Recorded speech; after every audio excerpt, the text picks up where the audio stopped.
Kebijakan KPU RI ini, inovasi KPU RI prinsipnya adalah bagaimana pemilu 2024 nanti itu mudah, murah, efisien, akuntabel.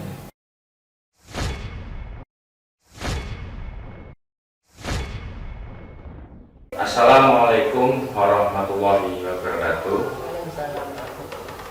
Apa kabar sahabat pemilih dimanapun kalian berada? Pada kesempatan kali ini kita kehadiran tamu yang sangat luar biasa, yaitu Ibu Puput. Beliau adalah KPU Provinsi Jawa Tengah, Divisi Teknis Penyelenggaraan. Apa kabar, Bu Puput? Alhamdulillah baik. Tadi perjalanan dari dari Semarang ke Kudus ada kendala, Bu? Alhamdulillah lancar. Alhamdulillah lancar. Sebagai informasi bahwa Ibu Puput ini sebagai penyelenggara sudah sejak tahun 2008 mengikuti. Ya, betul. Sebelum beliau menjabat sebagai anggota KPU Provinsi Jawa Tengah, beliau itu pernah menjabat sebagai ketua di KPU Salatiga. Ya, Salatiga.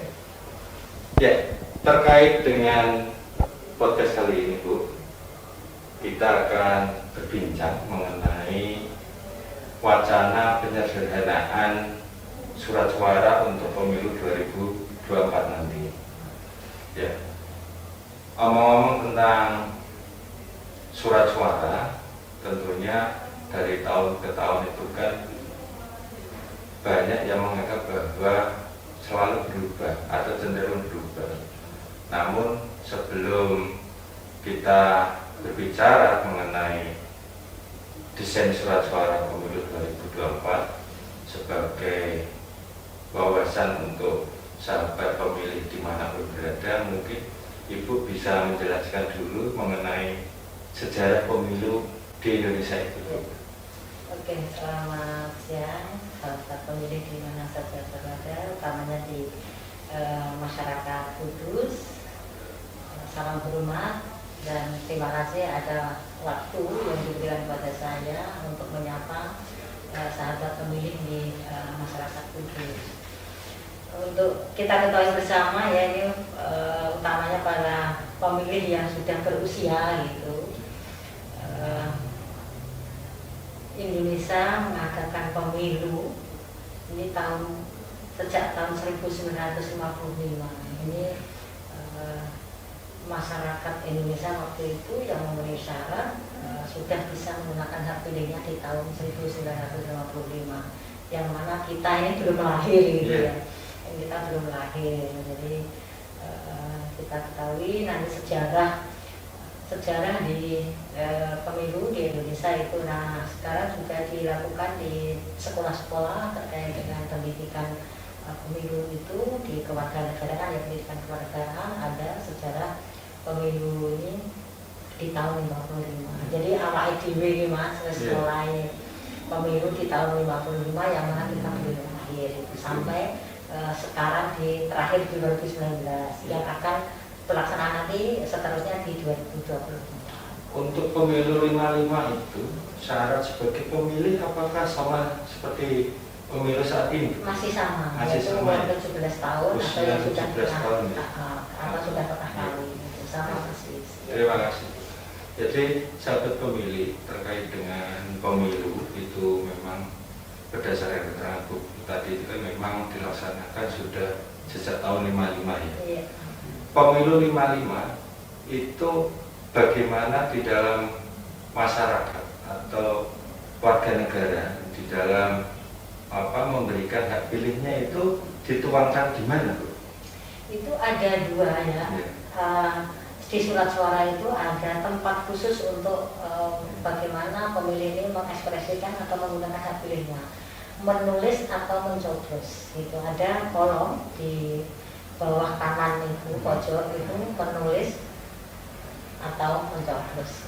Jadi sudah ada dua metode itu. Jadi dulu itu menulis dan mencoblos ya. Terkait dengan perkembangan dari surat suara dari pemilu ke pemilu di Indonesia itu apakah ada perubahan itu? Kalau surat suara ya sesuai dengan jumlah peserta pemilu. Jadi kalau 55 kan ada gambarnya partai politik. Setelah itu juga ada gambarnya partai politik. Nah, sejak 2014 itu ada namanya, ada nomor urutnya. Nomor di 2019 juga sama. Di 2009 itu proporsional tertutup, 2014 2019 itu proporsional tertutup. Mungkin perlu dijelaskan pula terkait dengan sistem pemilu tadi. Ibu menjelaskan bahwa ada proporsional terbuka dan proporsional tertutup. Mungkin sahabat pemilih dimanapun berada itu ingin mengetahui proporsional terbuka itu seperti apa, kemudian proporsional tertutup itu seperti apa gitu. Proporsional terbuka itu perolehan suara untuk kursi ini para calon anggota legislatif adalah perolehan suara terbanyak. Nanti ketika di dapil tersebut, di dapil A, partai tersebut memiliki kursi, maka perolehan suara terbanyak inilah yang akan menduduki kursi di dapil tersebut. Misalnya dapil tersebut, dapil A itu ada 2 kursi, berarti perolehan suara terbanyak 1 dan perolehan suara terbanyak kedua. Ini tidak terpengaruh dengan nomor urut. Misalnya perolehan suara terbanyaknya di nomor urut 4 yaitu yang memiliki kursi. Nah, ketika pemilihan proporsional tertutup itu ketika dia tidak memiliki ambang batas dengan membagi pemilih itu, maka nomor urut nomor urut pertama yang mendapatkan kursi. Jadi seperti itu ya. Walaupun perolehan suaranya nomor urut pertama dengan nomor urut berikutnya itu lebih banyak nomor urut berikutnya, tapi yang menduduki kursi tersebut adalah nomor urut 1. Oh gitu. Ya. Jadi memang sejak pemilu 55 hingga pemilu 2019 kemarin terkait dengan surat suara itu memang ada perubahan-perubahan ya tergantung sistem pemilu yang kita pakai ya. Nah, terkait dengan pemilu 2024 ini kan ada wacana yang disampaikan oleh KPU, ada wacana ingin ada perubahan desain surat suara. Itu betul ya Bu ya? Betul ya. Nah, alasan kenapa kemudian desain surat suara itu dirubah itu alasannya apa? Karena kita melihat sendiri pemilu 2019 dengan pemilu 2024 itu kan masih menggunakan undang-undang yang sama, yaitu Undang-Undang 7 2017. Nah, terkait dengan desain surat suara ini kemudian ada perubahan, kira-kira yang melatar belakangnya itu apa Bu? Iya, ini teman-teman sobat pemilih bahwa KPU RI berdasarkan pengalaman evaluasi di 2019 kemarin ada banyak catatan-catatan. Catatan pertama adalah beban kerja badan ad hoc utamanya KPPS itu kan sangat luar biasa, sehingga menimbulkan korban, mengakibatkan banyak korban, bahkan juga ada yang meninggal. Ini adalah yang melatar belakangi ini. Ada inovasi-inovasi baru atau kebijakan-kebijakan baru agar penyelenggaraan pemilu di 2024 ini tidak seperti di 2029 kemarin, karena kan kemarin ada 5 surat suara. Ketika 5 surat suara ini kan penyelenggara di dalam proses penghitungan juga banyak waktu, pemilih juga demikian. Maka prinsip KPU RI di dalam rencana penyederhanaan surat suara itu adalah untuk mempermudah pemilih, mempermudah penyelenggara juga, mempermudah peserta pemilu. Artinya ketika 2019 kemarin ada 5 jenis surat suara, ini nanti akan dikerucutkan dengan 3 model. Nanti bagaimana respon dari masyarakat, pemerintah atau DPR atau stakeholder ketika KPU ini sudah melontarkan 3 model, ini mana yang akan dipilih di dalam penyelenggaraan pemilu 2024 dalam penyelenggaraan agar yaitu tadi badan ad hoc mengurangi kinerja beban tugas badan ad hoc. mempermudah pemilih, Iya. terus mempermudah penyelenggara juga, mempermudah peserta pemilu, dan perolehan suara yang sudah diekspresikan oleh pemilih ini benar-benar sah Oh, iya. dan benar di dalam memberikan hak pilihnya. Iya. Tentunya juga efisiensi. Efisiensi ini artinya ketika nanti surat suara tidak 5 lembar surat suara, otomatis itu juga mengurangi anggaran. Oh, gitu. Terus juga berimplikasi kepada jumlah kotak suara. Ketika nanti surat suaranya 1, berarti kotak suaranya 1. Ketika 2, maka 2. Ketika 3, maka 3. Ini mengikuti, maka efisiensi di dalam penyediaan surat suara itu ada efisiensinya juga. Oh. Gitu. Jadi terkait dengan wacana perubahan surat suara itu memang betul. Iya, betul. Kemudian alasan kenapa kemudian ada keinginan, KPU ada keinginan untuk merubah desain surat suara itu agar lebih efektif dan efisien. Iya. Ya. Kemudian yang menjadi pertanyaan sahabat-sahabat pemilih sekalian ini itu kan model yang ditawarkan tadi. Oh, iya. Jadi ibu kan menjelaskan bahwa ada 3 model yang ditawarkan ke pemerintah ya, atau ke pihak ya stakeholder itu sendiri ya. 3 model itu kiranya seperti apa, Bu? Oh iya, ini KPU sebelum mengerucutkan ke 3 model itu ada 6 model. Nah sekarang dengan pertimbangan para pihak ini 3 model yang sekarang yang dirumuskan, 3 model, nanti minta tanggapan dari peserta pemilu, masyarakat, pemerintah, dan juga DPR. Banyak pihak yang diminta untuk memberikan masukan terhadap 3 jenis model itu. Yang pertama adalah dari 5 jenis surat suara. Surat suara pemilu presiden dan wakil presiden, surat suara DPR, DPD, DPRD provinsi, dan DPRD kota nanti menjadi 1 surat suara. Jadi di 2019 kemarin itu 5 jenis surat suara, nanti di pemilu 2024 model pertama itu 1 jenis surat suara. Terus yang di atas itu pemilu presiden, wakil presiden, bawahnya DPR, di bawahnya lagi DPRD provinsi, DPRD kabupaten kota, di bawah lagi adalah DPD. Itu ini dengan menulis angka. Oh gitu ya. Nanti pemilih pilihannya angka 1 atau angka 2 angka dan seterusnya. Nah ini juga memang ada banyak pihak yang kita ini masyarakatnya masih buta hurufnya juga masih ada. Nanti kalau menulis seperti apa? Karena nanti menulis angka 1 itu bisa dibaca angka 7. Nah ini kan juga masukan-masukan dari masyarakat yang nanti akan bahas dengan tim bersama. Tim bersama itu antara KPU, Bawaslu, DKPP, DPR, dan pemerintah. Nanti akan dikaji analisis seperti apa yang paling tepat nanti di 2024. Yang nomor desain yang kedua ini ada 2 surat suara antara DPD dan presiden DPR ini dipisah. Jadi nanti surat suara pemilu presiden, wakil presiden, bawahnya DPR, terus DPRD provinsi, DPRD kabupaten kota. Surat suara yang terpisah adalah surat suara DPD. Nah ini dengan cara mencoblos. Dengan cara mencoblos. Ini juga kemarin ada masukan-masukan juga.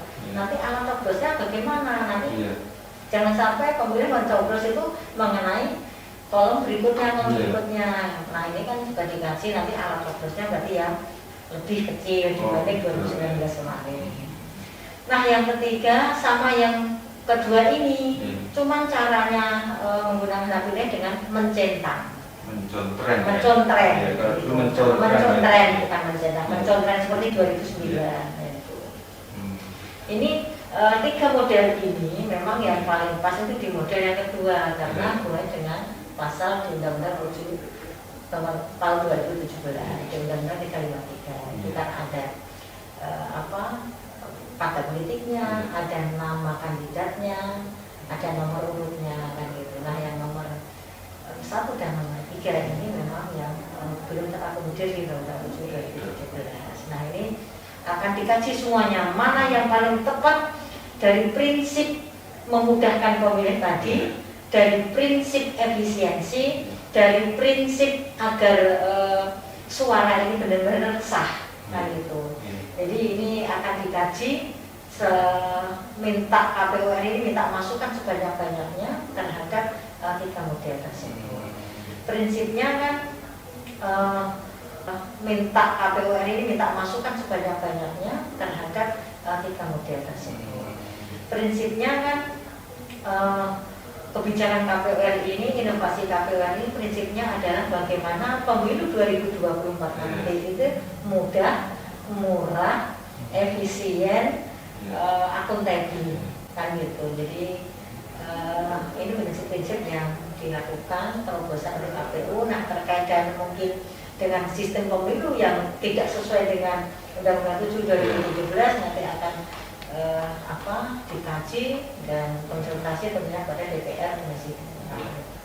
Nah, upaya KPU RI di dalam membangun ini, membangun harapan agar pemilu itu bisa efektif dan efisien, yaitu dengan cara setidaknya merubah surat suara. Selama ini KPU sudah melakukan apa, Bu? Iya, terkait dengan perubahan surat suara yang direncanakan itu. KPU ini sudah melakukan FGD ya, FGD dengan para pihak, FGD dengan KPU, sejajarannya kan itu, KPU, FGD dengan DPR ini sudah dilakukan, dan ini simulasi juga sudah dilakukan, tapi ini perlu lagi simulasi lagi, FGD lagi agar prinsip yang sampaikan KPU agar roh atau spirit yang diharapkan oleh KPU ini betul-betul terwujud di pemilu 2024. Jadi memang terkait dengan desain surat suara tadi yang Ibu jelaskan itu kan memang yang sesuai dengan Undang-Undang 7 2017 adalah yang model 2 ya. Adalah kita tidak mengerucutkan itu, tapi paling tidak ada unsur-unsur itu ya. Ada unsur-unsur situ yang ada di pasal itu. Terkait dengan perubahan surat suara dari 5 menuju ke 2 tadi atau menjadi 1, itu kiranya ada pertentangan dengan undang-undang sendiri atau enggak ya? Ya itu yang ketika nanti misalkan sudah ditetapkan di model yang mana, maka nanti regulasinya mengikuti apakah perlu perpu ataukah cukup memang dengan PKPU. Nah itu nanti itu ini deal dulu jenis mana, klasifikasi mana atau model yang mana yang disepakati antara pemerintah dan DPR gitu, asal masukan-masukan dari pihak ini nanti yang terkait dengan sistem yang sudah diatur di Undang-Undang 7 2017 nanti akan dibahas berikutnya. Ya mungkin untuk closing statement ya Bu ya, terkait dengan wacana perubahan surat suara, mungkin itu bisa memberikan closing statement pada sahabat pemilih yang ada dimanapun berada, yang pada saat ini menonton podcast kita. Jadi Ibu bisa memberikan closing statement untuk para sahabat pemilih di mana saja berada, bahwa dilihat penyelenggaraan tahapan pemilu 2024 ini sudah mulai terasa, walaupun pemerintah, DPR dan KPU belum memutuskan hari pemungutan suara, tapi KPU sudah melakukan persiapan termasuk persiapan rencana penyederhanaan surat suara. Nah, Ibu Bapak atau sobat pemilih, monggo tahapan-tahapan ini diikuti dengan baik, berikan masukan-masukan pada KPU RI, KPU Provinsi maupun KPU Kabupaten Kota, utamanya yang masyarakat Kudus juga di Kudus terkait dengan rencana penyederhanaan surat suara. Silahkan Ibu Bapak, sahabat pemilih memberikan masukan-masukan kepada kami, dan partisipasi dari sahabat pemilih ini sangat penting bagi penyelenggaraan tahapan pemilu 2024 ini berjudul bermartabat dan berintegritas. Ya, terima kasih Bu atas waktu yang diberikan. Semoga pemilu 2019 tadi, pemilu 2024 nanti itu bisa menjadi pemilu yang bermartabat dan berkualitas. Amin. Terima kasih. Wali taufiq wal hidayah. Wassalamualaikum warahmatullahi wabarakatuh. Waalaikumsalam warahmatullahi wabarakatuh.